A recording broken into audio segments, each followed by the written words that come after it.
टिपेश्वर अभयारण्यालगत असलेल्या 20 ते 22 गावांमधील T1 वाघिणीची दहशत होती. 2016 मध्ये पहिला तिने बळी घेतला होता आणि नंतर 2018 पर्यंत 13 निष्पाप शेतमजुरांचा नरडीचा घोट घेतला होता. आणि नंतर शार्प शूटर नवाब शफकत अली खान आणि त्यांचा पुत्र यांनी या T1 वाघिणीचा वेध घेत तिला ठार केले होते. आज आपल्या सोबत बोलण्यासाठी आहेत हे पिता पुत्र शार्प शूटर. नेमकं वाघ वन्यजीव और मानव का संघर्ष कब तक चला रहेगा और इसके लिए क्या उपाय है? देखिए, ये बड़ा मुश्किल सवाल है आपका. आज जो तरीके से हमारी government of India, ministry of forest and environment और हमारी महाराष्ट्र की सरकार या दूसरे जगहों पे इसको जितना गहरी सोच की ज़रूरत है ये प्रॉब्लम सॉल्व करने, वो नहीं हो रहा है. हमारे जो नेशनल एजेंसीज है, नेशनल टाइगर कंजर्वेशन अथॉरिटी, ये इनके लिए आदमी की जान की कोई अहमियत नहीं है, क्योंकि हमारे लोग मोहब्बत से मुस्कुराते हुए मरने की आदी हो गए. तो ये सरकार हमारी सोच नहीं रही है. जब तक हम लोग सब मिलके आवाज नहीं उठाएंगे और अपने हक के लिए बात नहीं करेंगे, ये नहीं होगा. मिसाल के तौर पे नेशनल टाइगर कंजर्वेशन अथॉरिटी, जो टाइगर की आज एपेक्स बड़ी बॉडी है भारत की, उनके पास कोई संघर्ष को खत्म करने का टाइम नहीं है. अवनी मारते गई 2.5 साल उसका ऑपरेशन चला. उनके कानून में, उनके गाइडलाइन में ये नहीं है कि आप 8 दिन में एक प्रॉब्लम टाइगर को पकड़िए, उसको पिंजरे में लीजिए, ट्रैंक्युलाइज करिए, नहीं हो सकता है तो उसको मार दीजिए. ये कहीं कानून हमारे पास नहीं है. वन प्रेमी इतना प्रेशर करते हैं और इनको वन विभाग के सारे राज मालूम रहते हैं कि क्या कहां हो रहा है. तो ये वन कर्मचारियों को ब्लैकमेल कर देते हैं और उनका काम करने से रोक देते हैं. चीफ वाइल्ड लाइफ वार्डन को स्टेट के जो पावर है एक टाइगर को शूट करने का आदेश देने का, वो डरते हैं ये आदेश देने से. तो उसमें होता यह है कि जो कानूनन उस टाइगर के ऊपर काम होना चाहिए, जो कार्रवाई होनी चाहिए, वो 15 दिन के बजाय 2 साल, 2.5 साल, 3 साल चलती है. अभी गढ़चिरौली में 17 आदमी को मारने के बाद एक टाइगर को पकड़ा गया. चंद्रापुर के अंदर अक्टूबर के महीने में 5 दिन में 5 आदमी मरे. टाइगर, देखिए, वन विभाग के पास कैमरा ट्रैप्स है, सारा इक्विपमेंट है, उनको पता है ये कौन सा टाइगर है, उसका नंबर उनको पता है.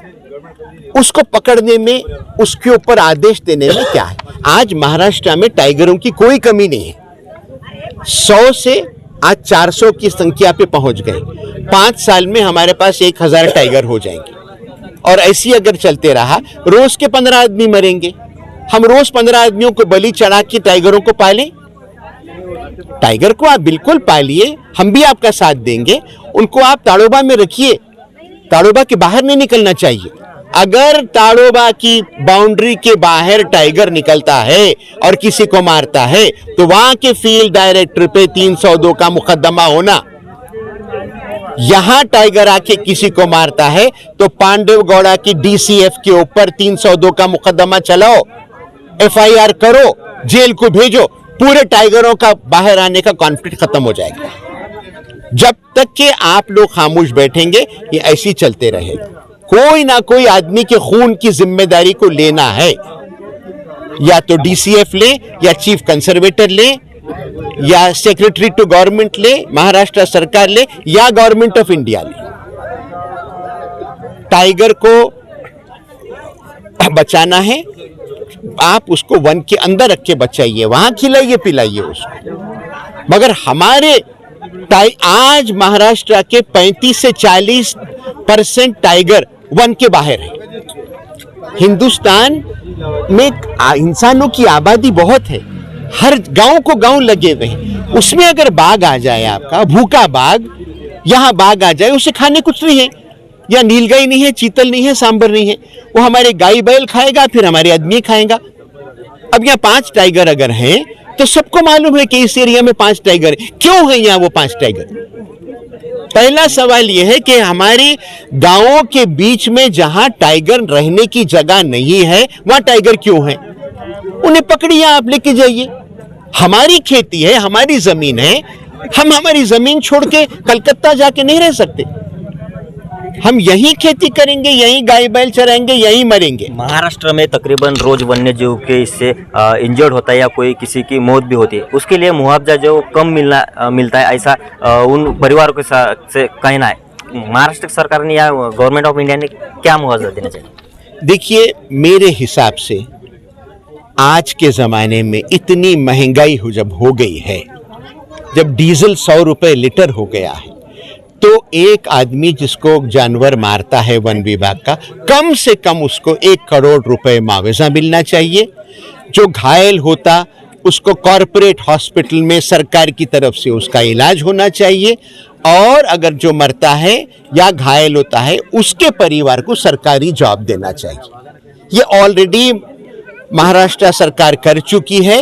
वो लड़की जो मरी ताड़ोबा में, क्या नाम था? स्वाति को, फॉरेस्ट की गार्ड थी, उसको ताड़ोबा के अंदर माया नाम की एक बागिन ने मार दी। उसके परिवार को सरकारी नौकरी मिल गई, वो वन विभाग में थी। यहाँ के लोग मर गए, इनको कोई पूछने वाला नहीं है। आप डिस्क्रिमिनेट नहीं कर सकते, अलग अलग नहीं कर सकते। हमारा संविधान आर्टिकल 14 इसकी इजाजत नहीं देता। सब एक हैं, काला गोरा, अंबानी भी वही है, वो लड़की जिसका मर्द यहां मरा वो भी वही है। आज कानून के सामने सब एक हैं। आप ये डिस्क्रिमिनेट मत करिए, सबको एक देखिए, सबको एक जैसा रखिए, और ये करिए ताकि हमारे लोग जान जिसकी जा रही है वो कम से कम जी ले सके। एक गरीब के ऊपर क्या गुजरती कोई नागपुर के एयर कंडीशन या मुंबई के एयर कंडीशन में बैठने वाला नहीं समझ सकता। जिसके घर का एक कमाने वाले को बाघ मार दिया, उसकी लाश जो आज तक इज्जत के साथ गांव में घूमता था, उसके शमले में उसकी लाश के टुकड़े लपट के जब गांव में आते हैं, तो ये कोई नहीं समझ सकता कि उस परिवार पे क्या गुजरा। हम यहाँ रहे, यहाँ रोटी खाए, इनके घर में खाए, रात में थक के वहां सो गए।